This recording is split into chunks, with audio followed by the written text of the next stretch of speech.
this week, of course, I'll be moving along focus-wise on the Romans. Of course, this week and after spring break, I said I'll kind of be talking about the Roman world. We'll discuss the rise and fall of the Roman civilization. Of course, this week I'm mostly going to talk about the early history of the Romans, kind of get into like a little bit about the monarchy, mostly talk about the Roman Republic this week. I should get up to at least talking about the Punic Wars.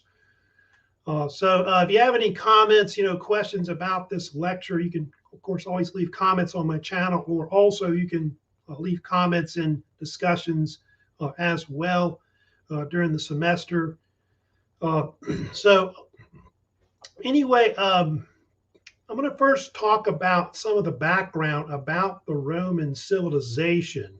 Of course, we'll kind of start with Romulus later. Romulus, of course, was the first king of the Romans, which, for a short time, the Romans were ruled by a monarchy, but they're more famous for its republic, and then later, even greater, the Roman Empire that would dominate the Mediterranean world for multiple centuries. Yeah, I'll first get into like a little background about Rome. You can see here kind of an image right there. Of course, on the right in that image, you got the Roman Forum. I'll get to SPQR later. That's, about that. That's one of the names they often called the Roman government with its state that went back to ancient times. And kind of showing you a map right here. They believe that the ancient Roman state, like a long time ago, started out small, like they were talking about in that short video. It started out almost like a kind of like a Greek city-state, in a sense, in central Italy, like we call it modern Italy, where the Republic of Italy is today. And then over time, you can see it grew into this massive empire, called the Roman Empire later in modern times. And it peaked at about 2 million square miles. If you look at that actual map, you can see the Roman state, this empire, controlled vast amounts of land that controlled the majority of Europe. See Spain, France, Italy, the area around Greece and Macedonia, Britain, part of Germany a little bit. Then you can see southwestern Asia, controlled like around where Turkey is today, Mesopotamia, Syria, Lebanon, Israel, and then in North Africa, you can see it stretched from around Egypt all the way to Morocco at one point. So that's about the land mass of where Rome was at one point, and they controlled that area around the Mediterranean Sea for many centuries. They think that the population of the empire varies. I know 50, 60 million is a minimum. I think I've seen as high as 90 million, which I don't know if it got that high in population, but they do think it controlled at least 20% of the world's population at the time. It's probably a little bit bigger than the Persian Empire before, and maybe Alexander's empire in comparison, but it's close. I think I've seen numbers, maybe, I think the square miles varies. I've seen 1.8 to 2.3 million square miles is roughly the size of maybe how big it was land mass wise. Here's, by the way, a map showing you where modern Italy is, which you can see that famous boot of Italy, its peninsula. You can see it's kind of situated between, those former Yugoslavian countries like Croatia, Serbia, etc. Then you can see to the west, you've got France. To the north is Switzerland, Austria. And then you've got, of course, North Africa. That's, of course, across the Mediterranean Sea. So you see that's all the landmass it's situated today. And you can see Rome kind of started in the middle of Italy. They believe that Rome began along what they call the Tiber River and its 7 hills, which the most famous hill they always talk about is the Palatine Hill, which I think I've got an image showing that. kind of show kind of an image of Rome, which Rome, by the way, has different nicknames. They call it sometimes the Eternal City, the City of the Seven Hills. That, of course, the city was founded around right here. And you can see the Tiber River kind of running there. And then you've got those seven hills that are kind of to the, I guess, to the east of it right there, which the most famous one is kind of in the middle, the Palatine Hill. And then you got all those other hills that are around it: Aventine Hill, Capitoline Hill, Caelian Hill, Escaline Hill, Viminial Hill, and Corinial Hill as well. And then you can see on the left there, that's kind of an image of the Roman Forum with the Palatine Hill right above it. So yeah, 8th century, that's traditionally the date of when they think the Romans started. I think the famous date when they think it started was 753 BC, but that's probably a mythological type date. I know it's a date that I think the Romans used to count back to or something like that. But traditionally, probably the center of the 8th century, that's about when maybe they think Rome was founded.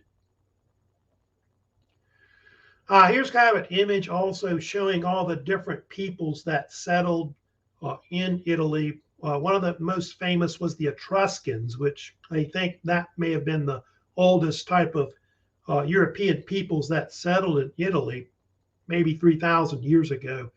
But actually, the Romans were a mix of peoples. I think those three are kind of the main groups that they kind of mix up to eventually become what we call Romans in ancient Italy. You've got the Etruscans, which are in the north, especially around like the Po River Valley.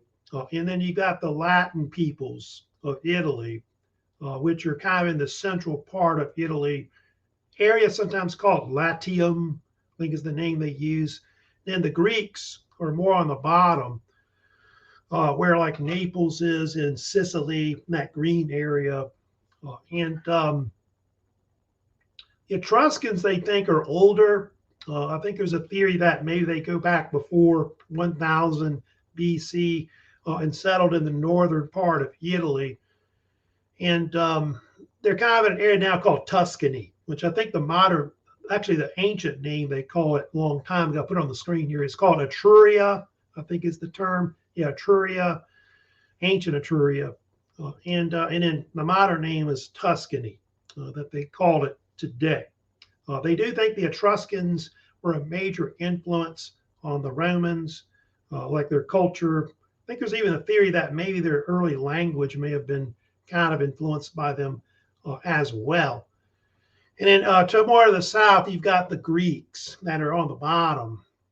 And a lot of the Romans would call the southern part of Italy, they would call it Magna Graecia, which means in Latin, Great Greece or Greater Greece.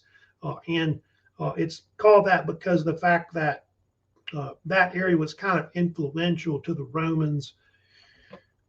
A lot of, their culture kind of filtered up from the south. So they get a lot of ideas about, not just culture, but, religion, architecture, philosophy, and other things that the Greeks were kind of influential in. Of course, the Greek language was also adopted as well by the Romans. That led to the rise of a lot of early cities. There's one I'll kind of get to that's kind of famous early on called Alba Longa. Alba Longa was one of several of these kind of list of Latin cities I've got there that kind of developed around that area of central Italy, which was an area I think they call it sometimes Latium, I think was the name, which supposedly was derived from a famous ancient king of Italy named Latinus, who I think that's kind of where the name Latin comes from in the language, the name of the language. And so you have all these different cities that kind of emerge in that area close to the Tiber River. Ardea and a few others you see in that list. I think Lavinium was kind of one that was kind of famous. And over time, that would develop into what we call Rome and the Romans. And they, of course, would absorb other people into it over several centuries. Now, there's one story I'm going to get to that's really famous about the Romans, if you know about it. It's the story of Romulus and Remus and how they think Rome was founded. Part of that has to do with, they think, mythology. So they're not sure if all these stories are really true. There's even a theory that they may have been developed later in Roman history. But according to legend, if you know about it, Rome was founded close to about that mid-8th century BC by these twins named Romulus and Remus. You see in that image on the right. And the story goes is that they were actually descended from the god Mars, the god of war, who we also call Ares. And I'll kind of get to it later. They were kind of part god because their mother was raped by the god Mars. I've got other images. I'll get to the famous she-wolf, which is often associated with Romulus and Remus and the founding of Rome. It's often called the so-called Capitoline wolf, you may have heard of. But here's kind of some images, of course, of Romulus and Remus right there. Supposedly, they were the grandsons of this king named Numitor, who ruled that city I was telling you about called Alba Longa, like an early Latin city in Italy. But what happened was his brother stole his throne. His brother was named Amulius, and he would seize the throne. And I think he later had his daughter killed. Her name was Rhea Silvia, but Rhea Silvia was famous for supposedly being raped by the god Mars. And that's how the twins were born. They were born from this union between Rhea Silvia and Mars. Here I got an image showing, I guess, Numitor in Amulius. So Numitor basically got his throne stolen. I think he was imprisoned by Amulius. And then Amulius, what he did was he took the twins, after I guess they were born, and he put them in a basket and floated them on the Tiber River, I guess hoping that they would drown.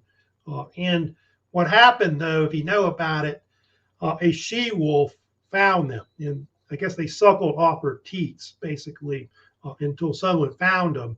And so that was considered a miracle to the Romans in ancient times.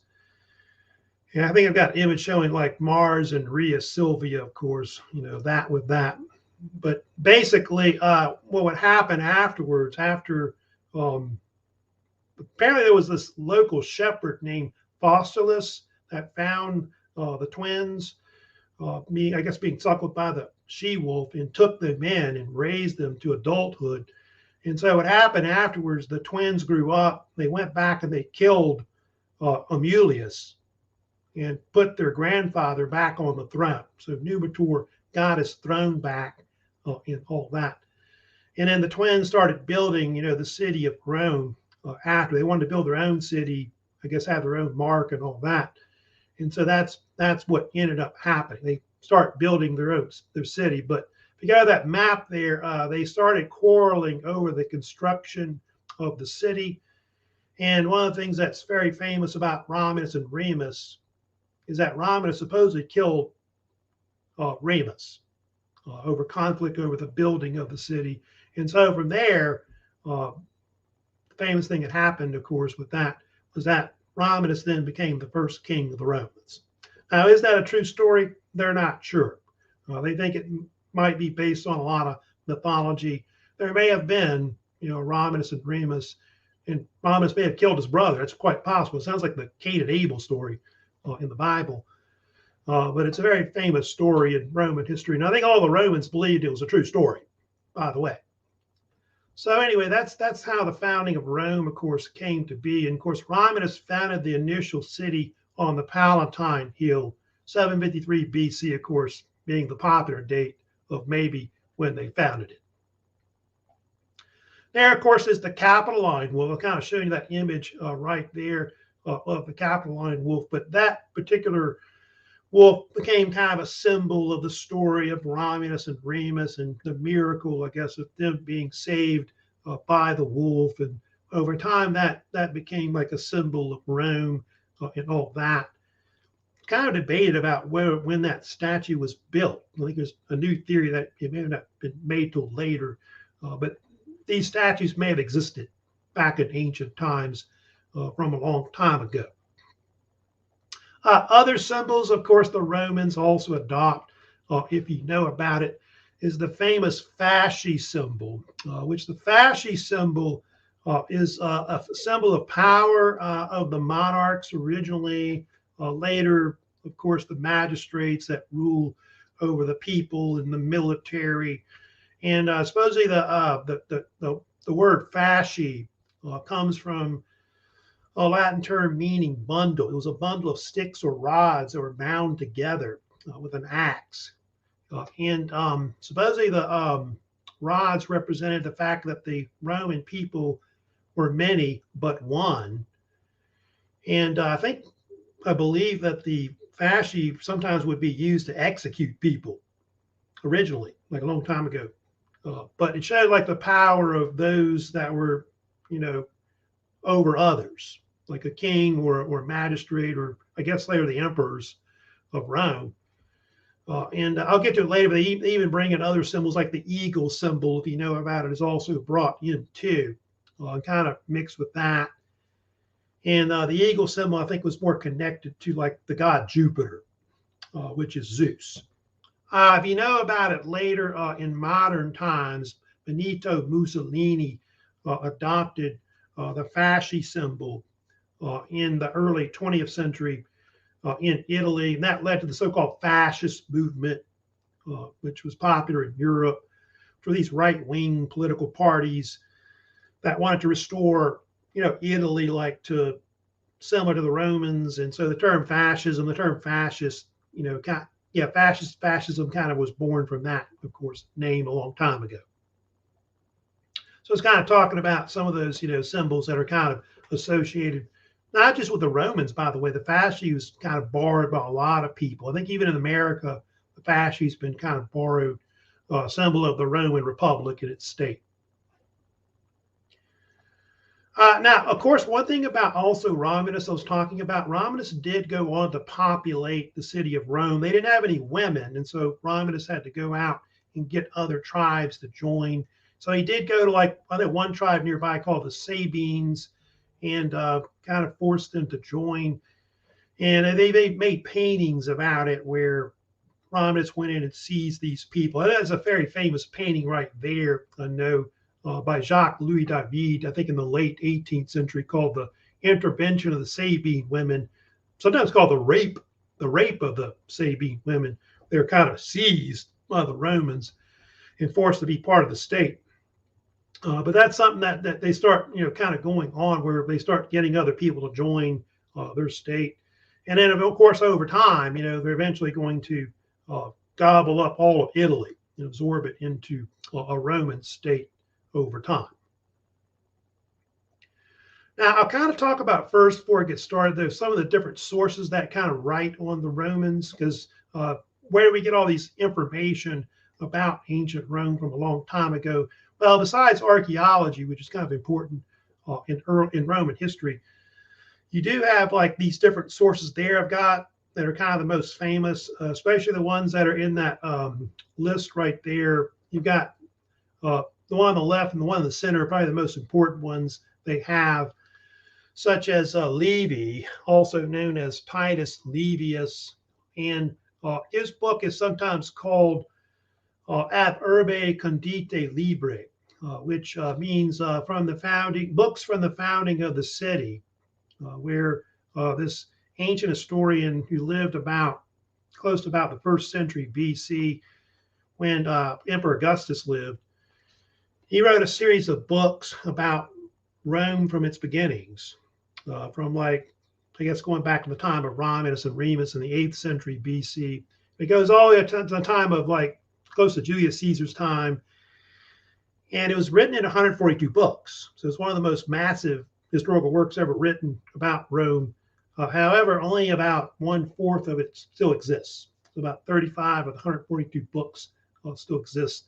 I think Livy kind of romanticizes a lot of the stories about Rome, but so do other authors as well in the Greco-Roman world. The one in the middle is famous too, which is Parallel Lives, which Plutarch was a famous Greek writer who wrote like mostly biographies.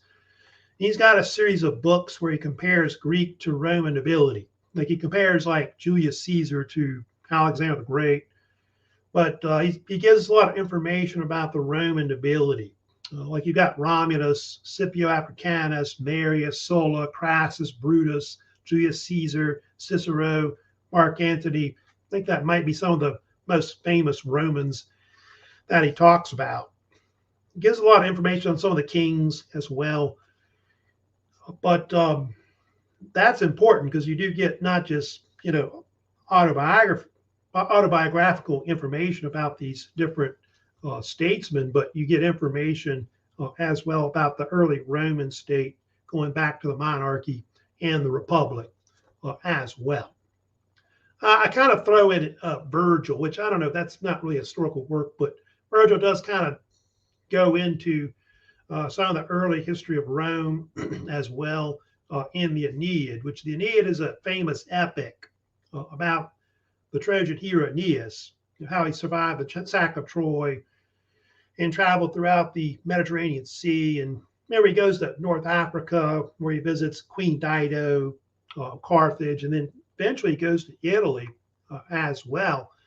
And they think Aeneas, somehow there's a connection with Aeneas and the later Latin peoples. And they think he founded cities in Italy that'll later be related to like Alba Longa and all these other cities that start sprouting up in central Italy.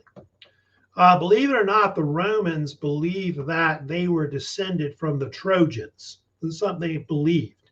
In fact, a lot of famous Romans would trace their lineage back to Aeneas. I think even Julius Caesar tried that.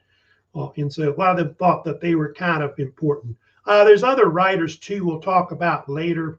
Polybius was a famous writer, wrote about the Romans, especially around the Punic Wars. And after that, I think was one. I think Appian is another one that's important. Julius Caesar, believe it or not, in the first century had some historical works that he wrote that are kind of important, especially in the first century BC. I think those are some of the main ones that are kind of famous around that time. And a few, Dio Cassius, that's another one I was kind of mentioning, kind of goes into it. We'll also get to the famous writer and historian Tacitus. He was big too, as well. Right, let me get into the Roman monarchy. So the Romans first had a monarchy before they would actually have a republican type state that would come in. And they think the Roman monarchy starts about 753 BC. And it goes up to about 510, 509 is about when it kind of ended overall. It's called different names too, by the way. This one's called the Regal period, I think is another name that they nickname it. And they think this state, this Roman kingdom, which it was, formed out of a confederation of Latin states that were there, which I told you were called, they call it sometimes Latium, the area, but the actual confederation was called the Latin League. And it was made up of, I forget how many exactly, but I gave you a list of different city-states, like Alba Longa was one of them originally, but Rome would grow to be the main one that would swallow up all the other ones over time. I've got a list showing you the kings right here. So they had like only 7 kings that they had, starting with Romulus, who of course was the first king that they had. And the kings were elected for life. They often ruled with absolute power, which I think the term they sometimes used for that was imperium, which is kind of where you get the word imperial or empire later from. And a lot of their power, I told you, was associated with the fasci symbol. They had the power over others to, law and so on, or put people to death and things like that. And so those are your different kings that you had. So Numa Pompilius, they had Tullus Hostilius, Ancus Marcius, Tarquin the Elder, Servius, Tullius, and Tarquin the Proud. Interesting thing about those other ones after Romulus, like Numa, Pompilius, Tullus, Hostilius, and Ancus Marcius, kind of a mouthful, I know. Those were mostly Sabine kings, because I told you the Sabines had been kind of brought into the Roman state. And the last three, kind of the Tarquins there, those are like Etruscan kings that would also reign over the Roman state, because the Etruscans kind of become powerful in the north. They kind of control Rome for like a short time. I think some that are kind of famous. There's one I'll kind of mention about now that's well known, but they think like the one I've got here. I'll kind of get to the rape of Lucretia in a second, but Servius Tullius, I think, was one that was real famous. He's one that built the Servian Wall, you may have heard of, which were a series of defensive walls that were put around the Roman city that helped, defend the city for many centuries until the Aurelian Wall was built later in the 3rd century CE. It was like much later when that is, like several hundred centuries later. So he's kind of famous. Tarquin the Proud, I think, is another that's kind of famous because of the fact that he was the last king of the Romans who was deposed around maybe 510, 509 BC. And we'll get to his son later. His son had a lot to do with why he got deposed. His son did something bad that was kind of well known. I'll kind of mention about with that. That's something I'll kind of talk about now. The rape of Lucretia, of course, is very famous in Roman history. They say that this incident was one of the things that really precipitated the monarchy, the kingdom being overthrown. And apparently there was an incident where the son of Tarquin the Proud, the last king of the Romans, raped this woman named Lucretia, who was some kind of Roman noblewoman, and it instigated a rebellion against the monarchs, and the Romans said that they wouldn't have any more monarchs after that. And so basically what happened, you get these two men that come in that form the Roman Republic, which are her relatives. Apparently she was so embarrassed about it, about being raped by Sextus Tarquinius, that she committed suicide. And so her relatives were the ones that established the Roman Republic around maybe the year 509 BC. And these would be these two men, which are right here. I think I've got an image of them right here, which are Lucius Junius Brutus, which is on the left, and then Lucius Tarquinius Collatinus on the right. I don't think there's any statues of him as far as I know. But basically, Lucius Junius Brutus was the uncle of Lucretia, and then the other one, Collatinus, was her husband. So those are the two that actually would found the actual Roman Republic that would come in at that point. So you get this state that comes in. Those two, by the way, are going to start really being the first, not just the co-founders of it, but they'll be eventually the first, what they call Roman consuls that run the Roman Republic. Because if you know what happens, the Brutus and Collatinus, they basically replace the actual power of the kings. They become these chief magistrates called a Roman consul, and those become like the head of this actual state under the Republic. Later, when they have the empire, they're not as powerful. They're more appointed by the Roman emperors. But that's kind of what happened with the monarchy. They did away with the monarchy, and then they brought in, of course, this Republican state at that point. Now, what exactly is a republic? We kind of know that today in the United States. A republic is like a type of government. It's kind of like democracy, but it's based on a mostly representative democracy, where they have representatives that are elected to basically support the people or represent the people. And the term republic, by the way, well, first of all, let me talk about It's almost like an oligarchy. That's the weird thing, though, about the Roman Republic. Mostly controlled by the upper classes. It's kind of like today, the United States seems like it, where like upper classes, like the elites, seem to have more power than anything. But I'll get to the patricians later. The patricians tend to control most of the power in the Republic. And the patricians are basically these aristocrats that are descended back to the founding of Rome. I think they say that they kind of related or, descended from Romulus and his people. And so the word patrician develops from the word father, from the word pater, in Latin father, as the so-called fathers of Rome from a long time ago. And by the way, the term republic is derived from the word res publica, which means either public affairs or commonwealth dealing with the people in general. And so that's the origin of where we get the word republic or republican from over time, republicanism and things like that. By the way, the Romans would often call their state, they called it SPQR. I don't know if you heard of that before, SPQR, but it stands for the Senate and the Roman people, or if you want the Latin, Senatus Populus Romanus. It's actually the name of the government that runs the actual Roman state, not only the state itself, but it's a name that is often used during the Republic, and then later it's used during the Roman Empire as well. And I think I've got images kind of showing you SPQR, which is right here, but it's often symbolized by initials. You won't see any punctuation in it because they didn't have punctuation back in ancient times. But you'll see it in a lot of images, like on walls, and they'll put it on standards and things like that.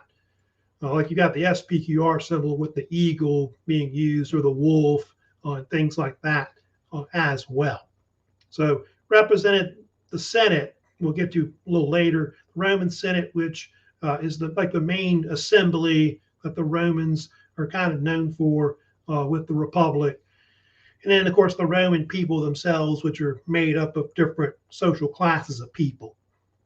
I'll kind of talk about that a little bit.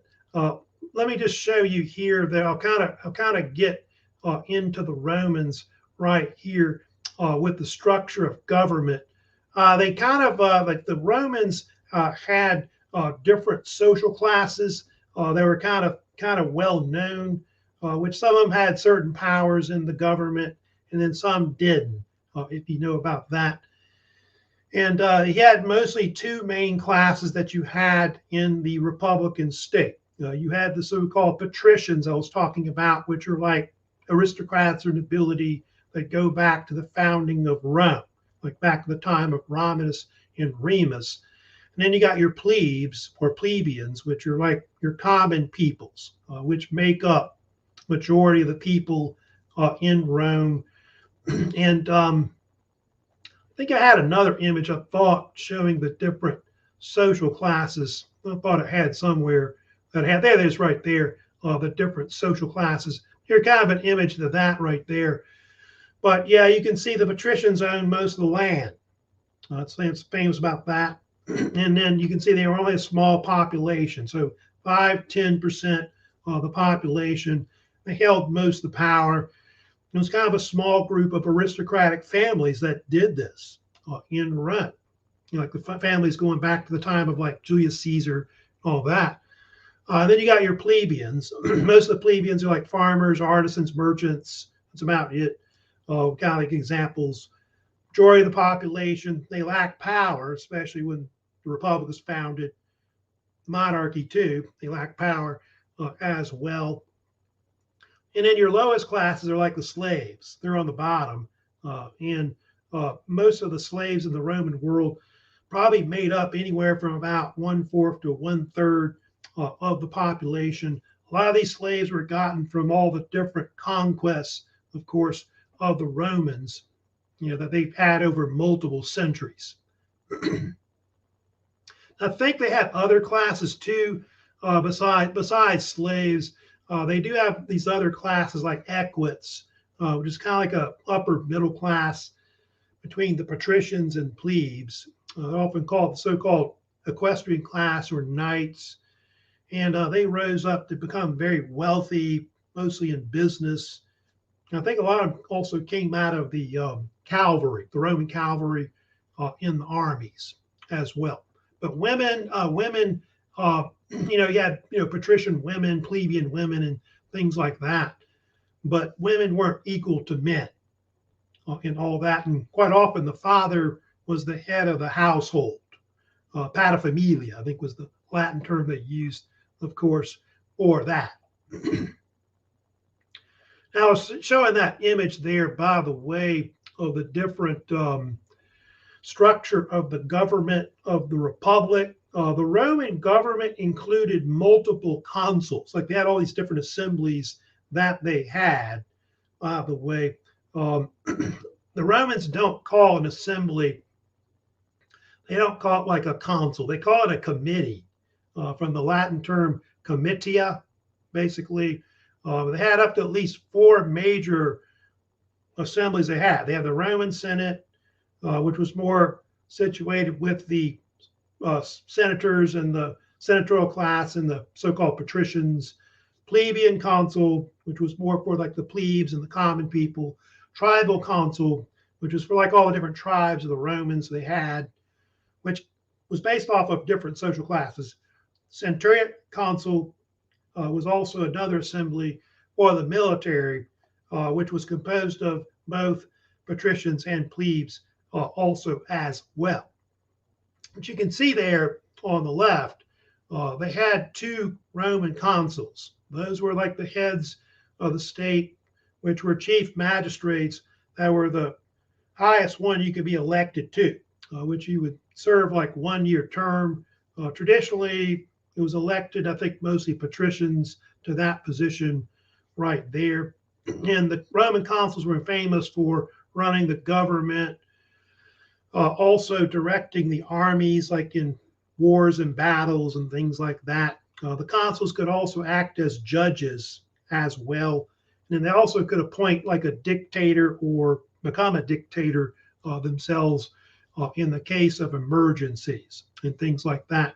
The Roman consul was very famous for having what they call veto power, if you've heard of that, where they could veto the other consul or veto other magistrates that are below them. Also, the senators were mostly, like I said, patricians. On average, under the Republic, there were about 300 senators that served on the Roman Senate. It was a life term if you got chosen to be on the Senate. And the Senate was mostly an advisory body. They advised the consuls. They advised the assemblies and things like that. They directed spending. They did a lot of stuff with the money, things like that. They approved or disapproved of laws made by the assemblies. And then they made decisions about foreign powers, treaties, and things like that. And then the plebeians, like I told you, had their own assembly, like the plebeian council. It's called different names. And they could also elect consuls too.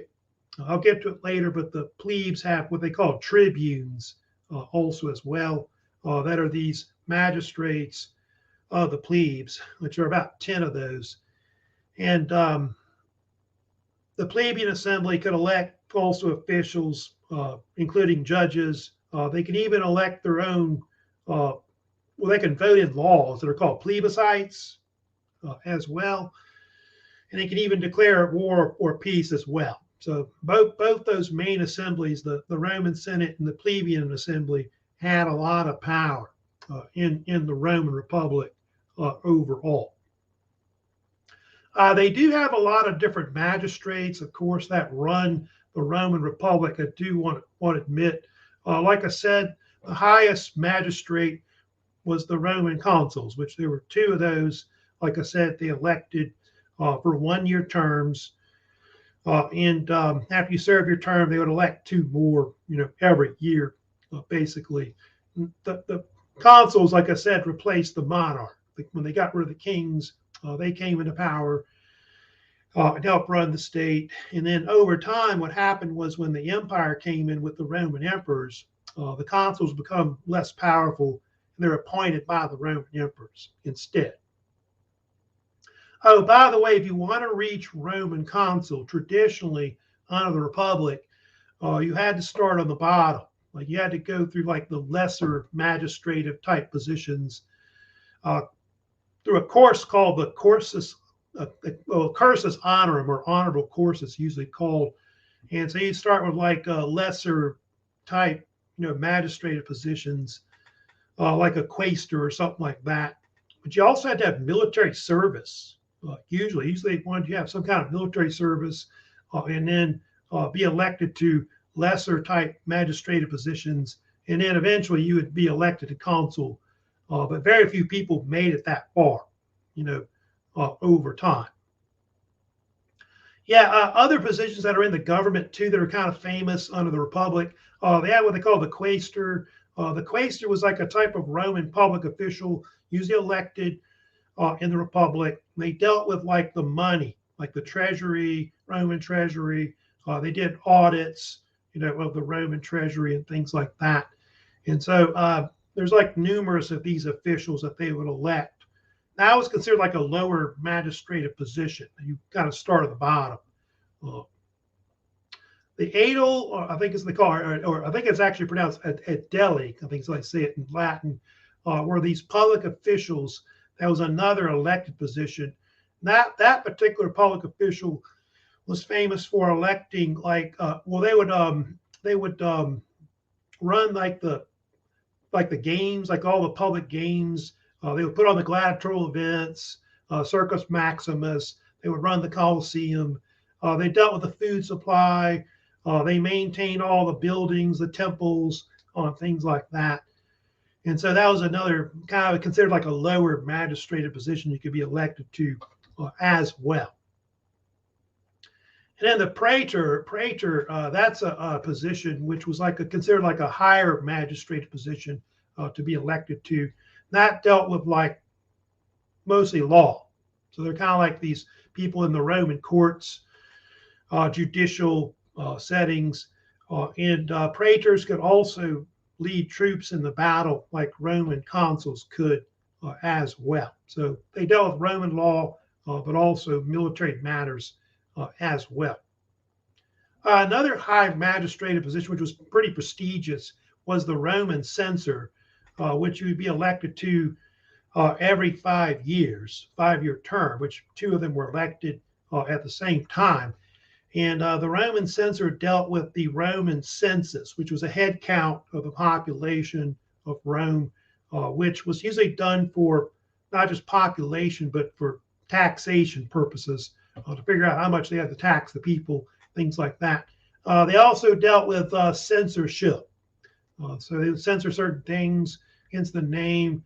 They also dealt with public morality. So they thought something was immoral, they would have it banned. They also dealt with like overseeing a lot of the finances of the state, like infrastructure, building buildings, and things like that. They also did as well. There's a lot of censors that are kind of famous, like Cato the Elder, I think, was kind of one that was kind of a famous censor, who was sometimes called Cato the Censor. I think lived in the 2nd century BC. So it's kind of talking about these different positions. There's other public positions that are kind of that are elected to original republic, but over time, when the empire comes in, eventually you'll see a deal where the emperors start appointing everybody.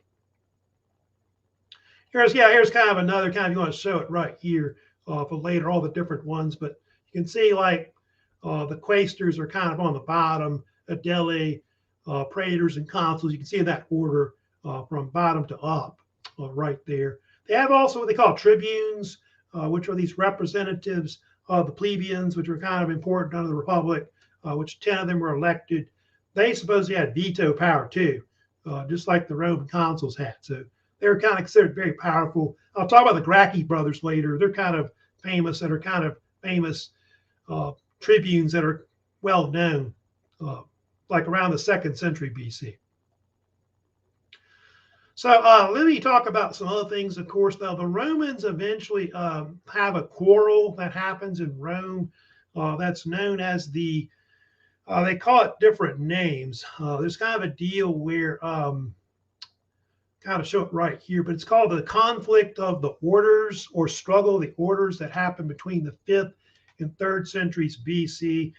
And what happened was the plebes and the patricians got into a conflict after the Republic was founded because the plebes didn't have any rights. And so there was this power struggle to get more rights. And what happened was in 494 BC, they think is the year, the plebes went on strike. They refused to work with patricians or do business with them.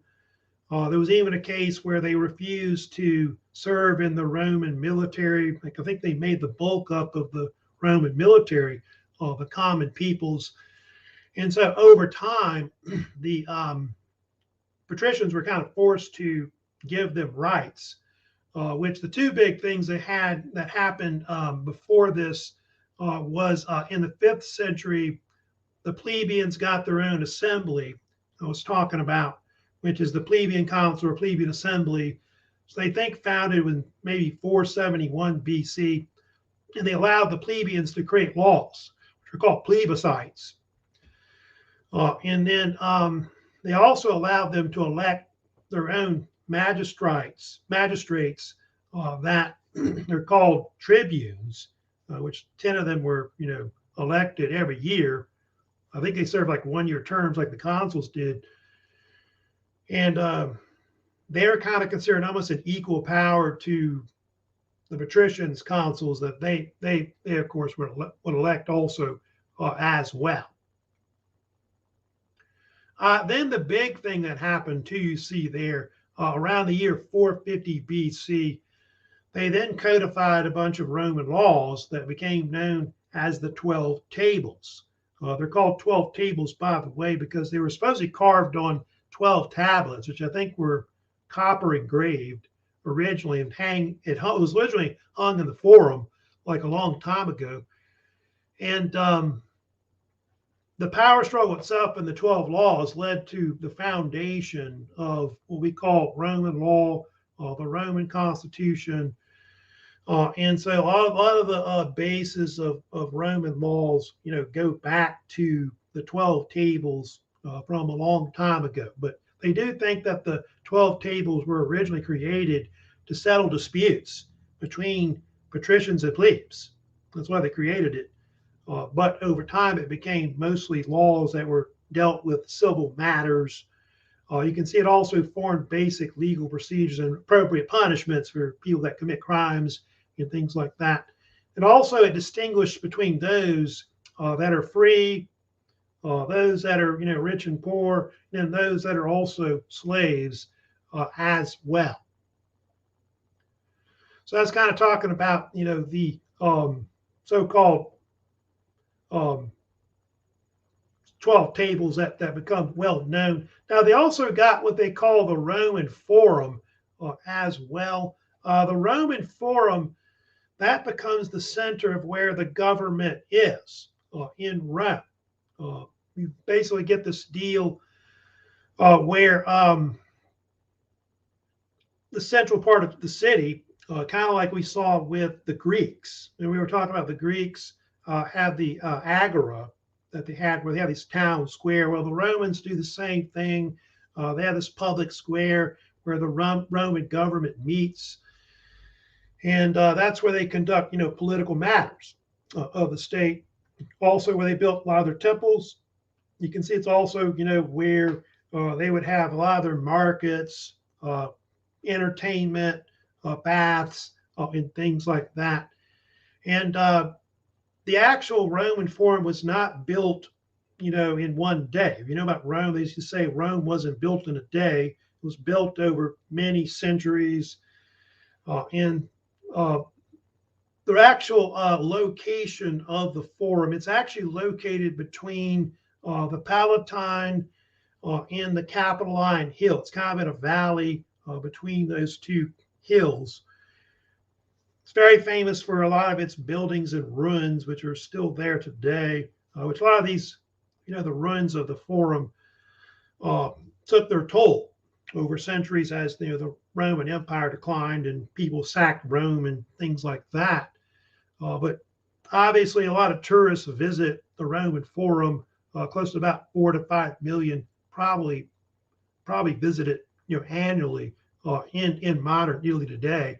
It does have nicknames. The Roman Forum, they usually just call it the Forum, if you know about that. They usually call it either the Forum Romanum or the other name they would call it would be the Forum Magnum, which means Great Forum.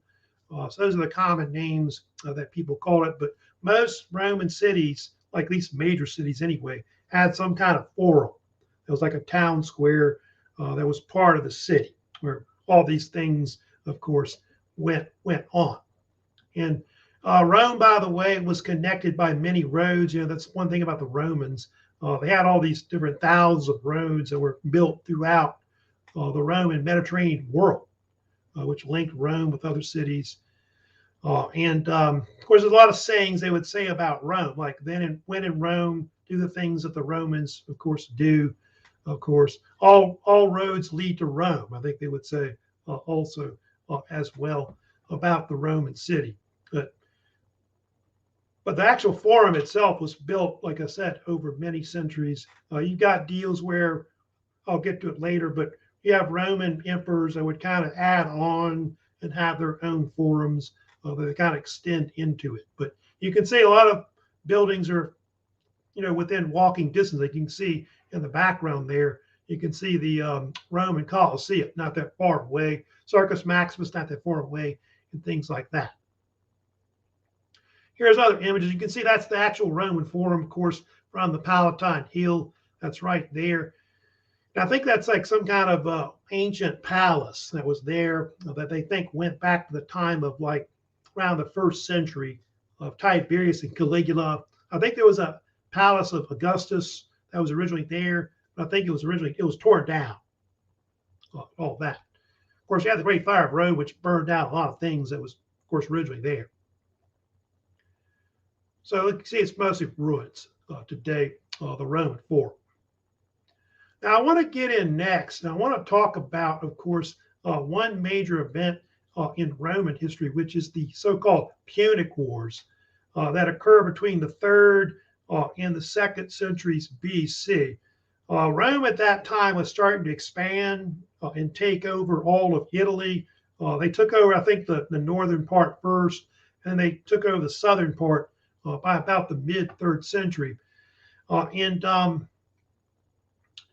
mid-3rd century, they have a series of wars that break out, which are called the Punic Wars. They were a series of wars between the Roman Republic and then this other state we've talked about before, which is the Carthaginian Empire. They usually call it Rome versus Carthage and all that.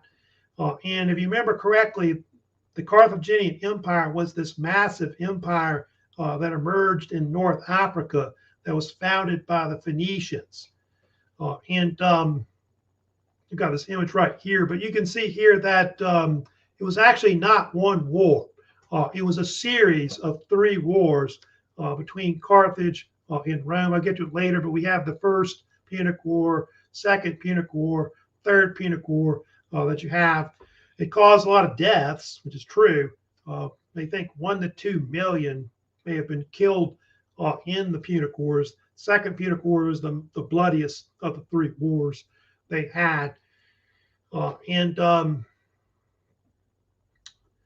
you look at that, Carthage itself, was the reason why the wars happened. You've got Carthage, controlling parts of the Western Mediterranean world, like North Africa, some of the islands like Sicily, Sardinia, Corsica.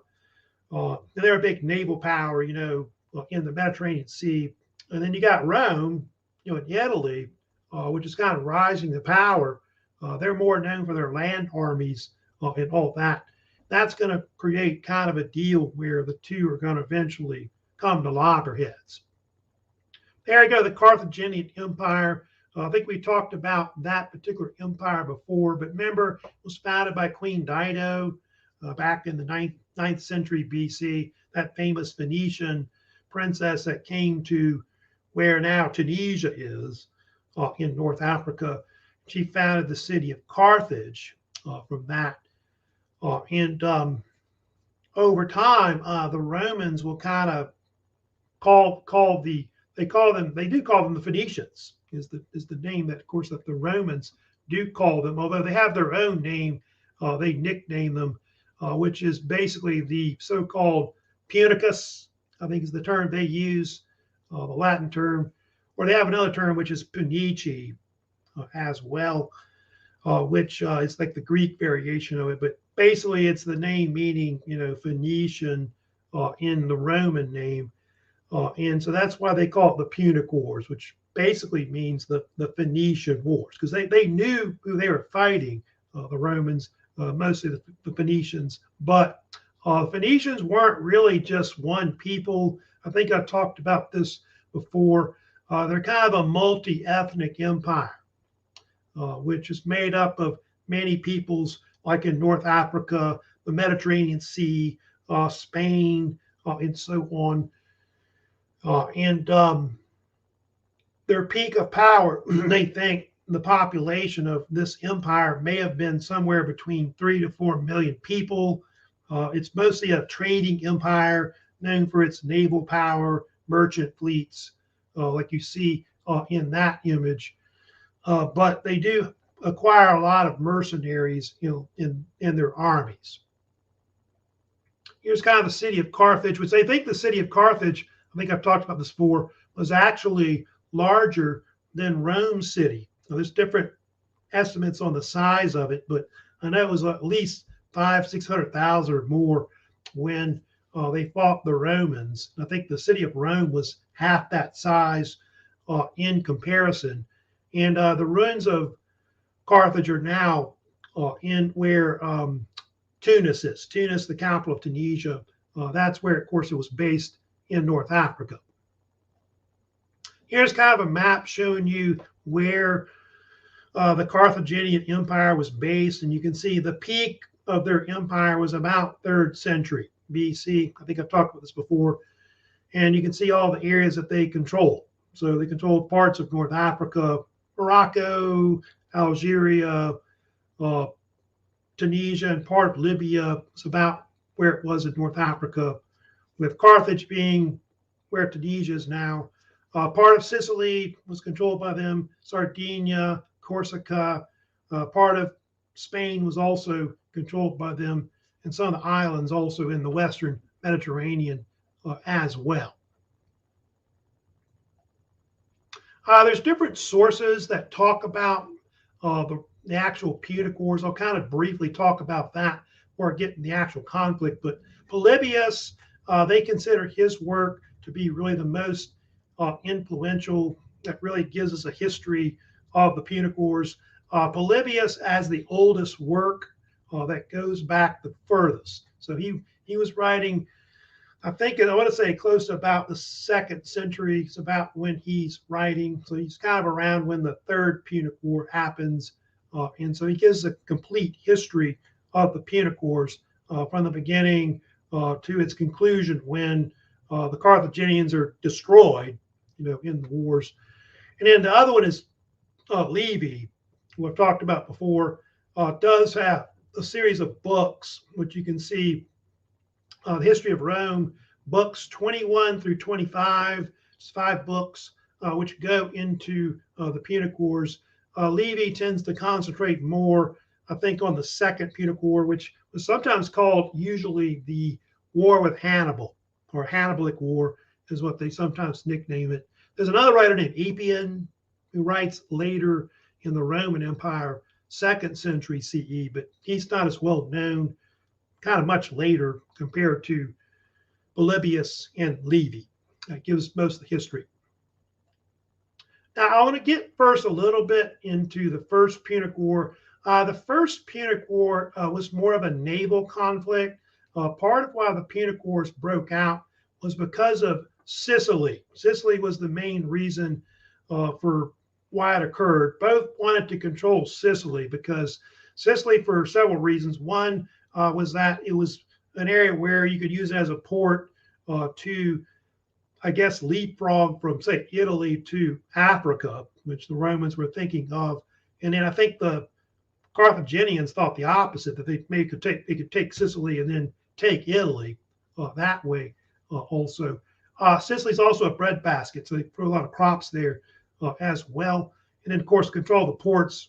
I guess you control the ports there. You can control a lot of the parts of the Mediterranean Sea, especially in the west.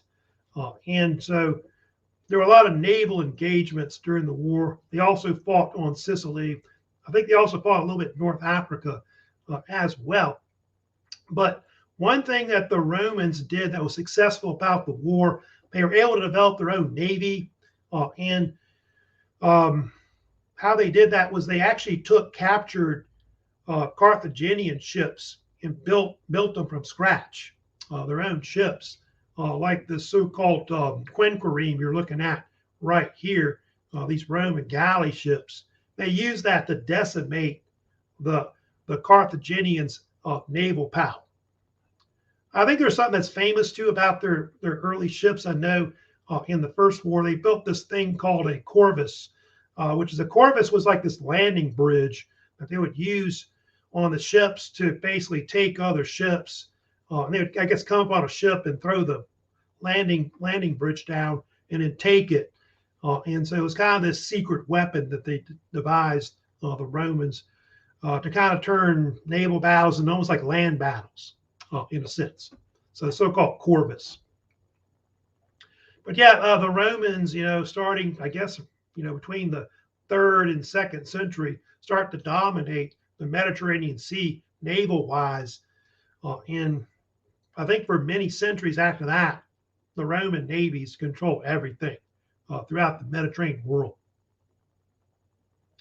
Now, of course, the big thing that happened, between the First and the Second Wars, one of the things that happened after the First War ended was that Rome took control of Sicily. They took that island, and then after that, they even took over Sicily. And they took, besides Sicily, they took Corsica and Sardinia as well. It's kind of to the west of Italy.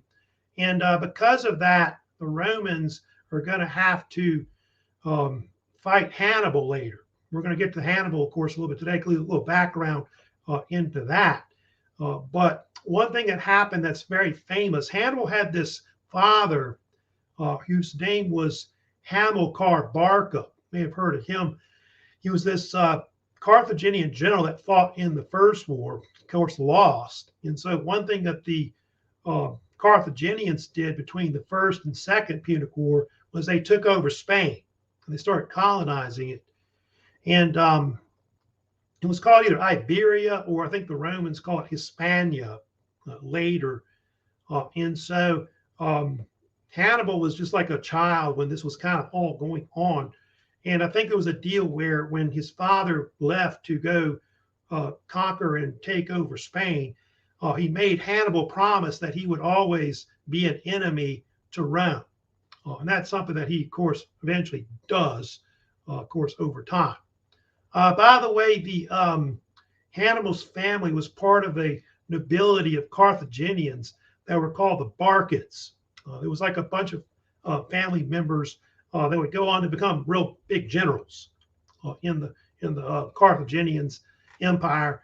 Hamilcar, and then he had like 3 sons, Hannibal, Hasdrubal, Mago, who would all be famous Roman generals that would fight in the Punic Wars. And it's kind of like an intergenerational war.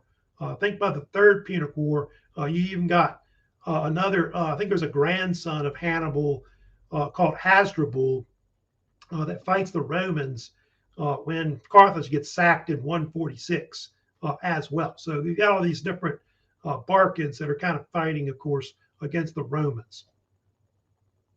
But Hannibal, a little about him, he's really the most famous of the Barcids.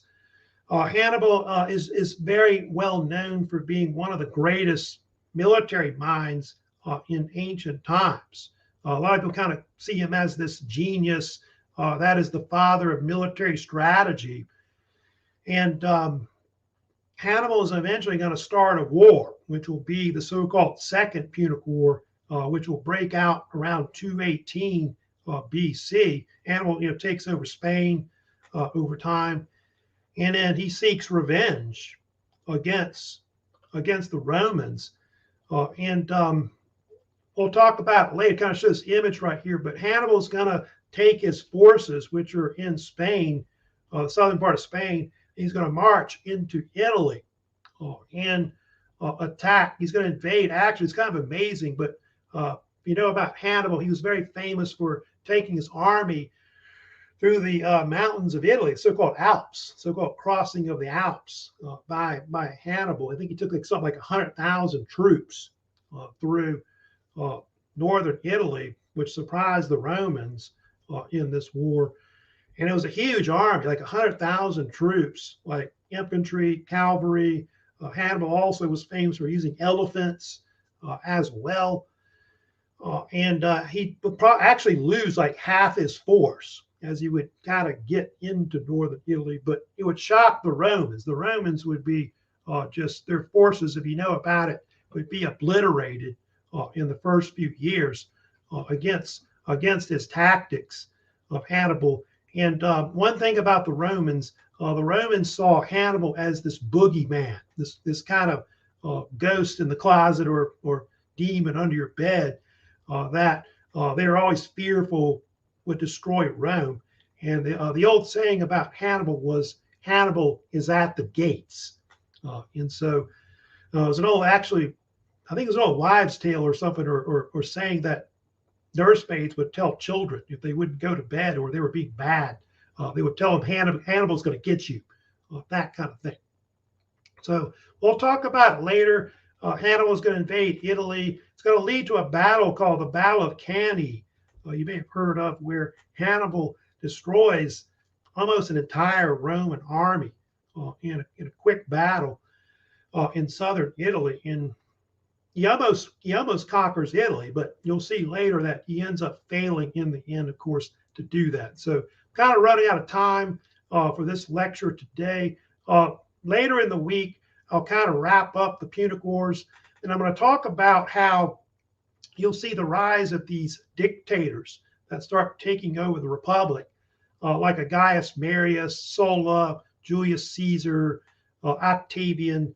You'll see these men eventually come to power in Rome, and that they eventually, if you know about that, that leads to the beginning of the Roman Empire. So I'll talk about that later and how that, of course, comes to fruition. Don't forget, before we go, I did have reminders about assignments that are out there. Second exam, don't forget, of course, that's still out. It'll probably be out during the spring break. Second exam, bonus quiz, also, of course, still out as well. Looks like I don't have any major questions, I know, today. But like I said, if you have a comment, question, of course, about any of these lectures, you can leave comments either on my channel or also in Canvas in discussions. If you got a comment about the class, don't forget, you can always email me as well. I think everybody pretty much knows my email address overall. So that's it for today. Y'all take care. And of course, I'll see you, of course, later in the week. So have a good rest of the week.